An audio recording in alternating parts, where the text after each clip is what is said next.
নমস্কার বন্ধুরা, সবাই ভালো আছেন? ভিলেজ কুক উইথ সর্বাণীর চ্যানেলে সবাইকে স্বাগত। আজকের আমি দেখুন পালং শাক এবছর এখন নতুন, এখন খুব একটা উঠেনি, তাই পালং শাকের একটা নতুন স্বাদের রেসিপি করব। এই দেখুন কচি কচি পালং শাক। আপনারা প্রথম থেকে শেষ পর্যন্ত ভিডিওটা দেখবেন। বন্ধুরা দেখুন ছোট ছোট পালং শাক, মানে এটা চাষির পালং শাক।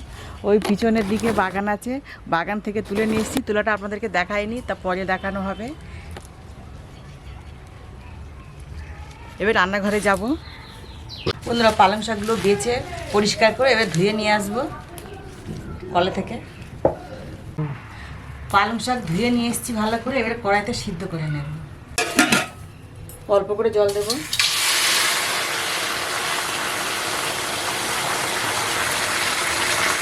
জলে সিদ্ধ করে নেব।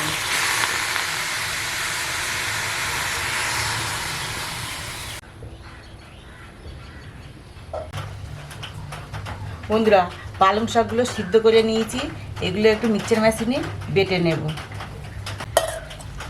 পালং শাক তো অনেকেই অনেক রকমভাবে খেয়েছে, আমি যে পদ্ধতিভাবে করছি এইভাবে খেয়ে দেখবেন, খুব সুন্দর লাগবে।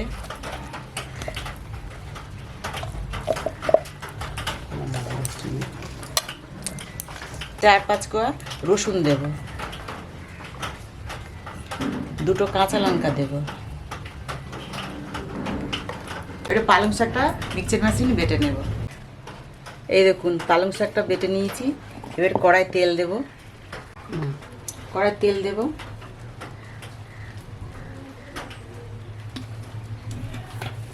দুটো শুকনো লঙ্কা কেটে দিয়েছি, কালো জিরে, টমেটো কুচি,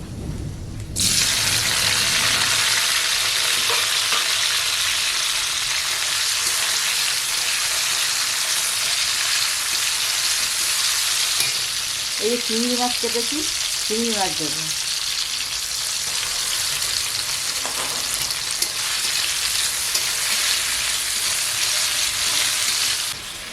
বন্ধুরা চিংড়ি মাছটা আপনারা দিতেও পারেন, নাও পারেন। নিরামিষ খেলে নিরামিষ দিতে পারেন, কিন্তু আমি চিংড়ি মাছটা আমার আছে বলে আমি চিংড়ি মাছটা দিয়েছি। নুন দেব, হলুদ দেব,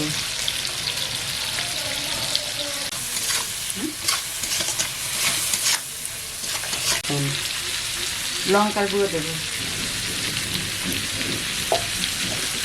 বন্ধুরা চিংড়ি মাছটা ভাজা হয়ে গেছে, এর পালং শাক বাটাটা দিয়ে দেব।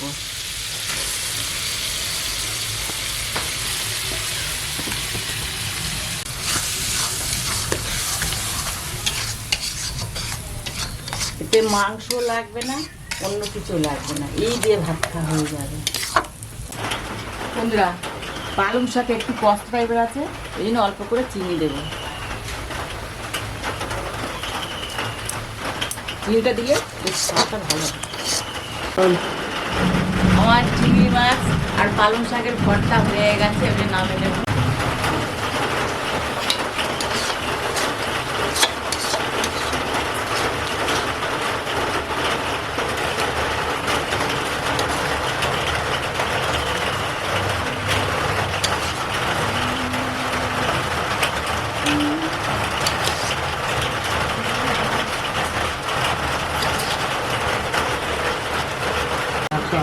বন্ধুরা পালং শাক অনেক রকম ধরে খেয়েছেন, তা আমার পালং শাক আর চিংড়ি মাছের ভর্তা হয়ে গেছে। এইভাবে বাড়িতে তৈরি করে খাবেন, ভালো লাগবে, কমেন্ট করে জানাবেন।